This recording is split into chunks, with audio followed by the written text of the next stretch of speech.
আসসালামু আলাইকুম। কেমন আছেন সবাই? আশা করি যে যেখানে আছেন আল্লাহর অশেষ রহমতে ভালো আছেন। আমি আমার ছোট্ট বোন আমার উদ্ভাবনীকে নিয়ে আলহামদুলিল্লাহ খুবই ভালো আছি। তো আজকেও নতুন একটি ভিডিও শুরু করলাম। আমি আশা করি আমার আজকের ভিডিওটা আপনাদের কাছে ভালো লাগবে। যদি ভালো লেগে থাকে অবশ্যই আমার ভিডিওটা দেখে একটি লাইক করবেন। আর আমার পেজটাকে যারা ফলো করেনি অবশ্যই আমার পেজটাকে ফলো করবেন এবং ইউটিউব চ্যানেলটাকে সাবস্ক্রাইব করবেন। তো এই তো আমার নানুমণির একটি গিফট চলে আসছে। তার মামা বাবা অর্ডার করছিল। এটা হলো একটা ওয়াশিং মেশিন। আমার নানুমণি আমার ছোট্ট বোন যেহেতু অনেক ছোট, তার কাপড়গুলা যেহেতু আমাদের বড় মানুষের ওয়াশিং মেশিনে দিতে না হয়, এই জন্য তার মামা পাপা ছোট্ট একটি ওয়াশিং মেশিন অর্ডার করলো। তো বাসায় চলে আসছে। তা আজকে ওয়াশিং মেশিনটা আনবক্সিং করলাম এবং কাপড়গুলো ধুয়ে দেখতেছি কীরকম সার্ভিস দেয়। তো এই তো এখন কাপড়গুলো দিয়ে দিলাম আমার বোনের। ছোট্ট মানুষের ওয়াশিং মেশিন, আমার উদ্ভাবনের ওয়াশিং মেশিনটা দেখতে খুবই কিউট মাশাল্লাহ। তো এই তো যেমন দেখতে কিউট তেমনি আবার ঝামেলাও আছে। তো এই যে অল্প অল্প করে কাপড় দিতে হয়, ছোট যেহেতু এটা। আর সবচেয়ে বড় ঝামেলার কথা হলো এটা যেহেতু বাথরুমে ফ্লোরে পানি ফেলানো যায় না, তো এটা ধুইতে একটু ঝামেলা হচ্ছে, পানিগুলো ফ্লোরে ফেলানো যাচ্ছে না। তো অনেক ঝামেলা করে কাপড়গুলো ধুইলাম। তো ভালোই পরিষ্কার হয়েছে আলহামদুলিল্লাহ। এখন কাপড়গুলো ড্রাই করার জন্য এখানে আলাদা একটা জুড়ি দেওয়া আছে। তো ওই জুড়ির ভিতর দিয়ে কাপড়গুলো শুকিয়ে নিলাম। এবার বড় ওয়াশিং মেশিনে আমাদের কাপড়গুলো ধুতে আসলাম। যেহেতু শীতকাল এখন অনেকগুলো কাপড় জমে থাকে। তো এই তো আমাদের কাপড়গুলো আজকে ধুয়ে নেব, যেহেতু রৌদ্র উঠছে একটু। আজকে আবহাওয়াটা অনেক সুন্দর। তো এই তো আমাদের কাপড়গুলো এখানে দিয়ে দিলাম। আমার নানুমণি যেহেতু ছোট আর হলো শীতকাল, তাই অনেকগুলো কাপড় জমেছিল। আর প্রায় এক সপ্তাহের কাপড় একসাথে আজকে ওয়াশ করলাম।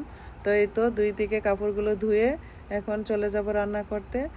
আর এই তো মেশিনটা অন করে দিলাম। এখন কাপড়গুলো এদিকে ধোয়া হয়ে যাবে আর ওই পাশে আমি রান্না বসিয়ে দিব। তো রান্না করতে যাব এখন। রান্না করতে এসে দেখি বাইরে প্রচুর শব্দ হচ্ছে। তো দেখতেছি মাঠে আজকে ঘাসগুলো কাটতেছে। আমি অনেক দিন হয়েছে আমেরিকায় আসছি, তো একদিনও ঘাস কাটতে দেখি নাই, আজকে ঘাস কাটতে দেখলাম। তো দেখে এখন রান্না করতে চলে আসছি।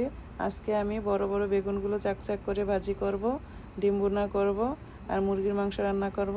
বেগুনগুলো চাকচাক করে কেটে নিলাম একটু মোটা মোটা করে। তো আর খুবই ভালো লাগলো, একটাও পোকা পাওয়া যায় নাই। আগে বেগুন কাটলে অনেক পোকা পেতাম। তো এখন এমন উন্নত মানের কীটনাশক ওষুধ ব্যবহার করা হয়, অনেক সবজিতেই পোকা থাকে না। বেগুন এমন একটা তরকারি ছোট বড় সবাই পছন্দ করে। মাছ দিয়ে রান্না করলেও ভালো লাগে, বেগুনের ভর্তা করলেও ভালো লাগে, আবার এভাবে মোটা মোটা করে ভাজি করলেও ভালো লাগে। তো এই তো এখন বেগুনগুলোকে হলুদ মরিচ দিয়ে একটু 10 মিনিটের জন্য মেখে রাখবো, যাতে হলুদ মরিচটা ঢুকে আর খুব সহজে ভাজা হয়ে যায়। তো এই তো বেগুনগুলোকে এখন আমি হালকা হিটে রেখে ভালো করে ভেজে নিব। আর রান্না করতেছি আর আমার উদ্ভাবনী নানাভাইকে অনেক মিস করতেছি। আমরা প্রতিদিনই দুইজনে একসাথে রান্না করতাম। উদ্ভাবনী নানাভাই আমার অনেক হেল্প করত, আমার কাজে সাহায্য করত। তো সেও আমাদেরকে খুব মিস করতেছে। তো সবচেয়ে মজার ব্যাপার হলো আমরা তো সবাই তাকে খুব মিস করতেছি। আমার মেয়ে, আমার মেয়ের জামাই, আমি, আমার নানুমণি, আমরা সবাই তাকে মিস করতেছি। কিন্তু তাকে ফোন করলে বলে সে নাকি তার নানুমণি, তার জান, তার উদ্ভাবনীকে খুব মিস করতেছে। তো ভালোই লাগতেছে এটা শুনে।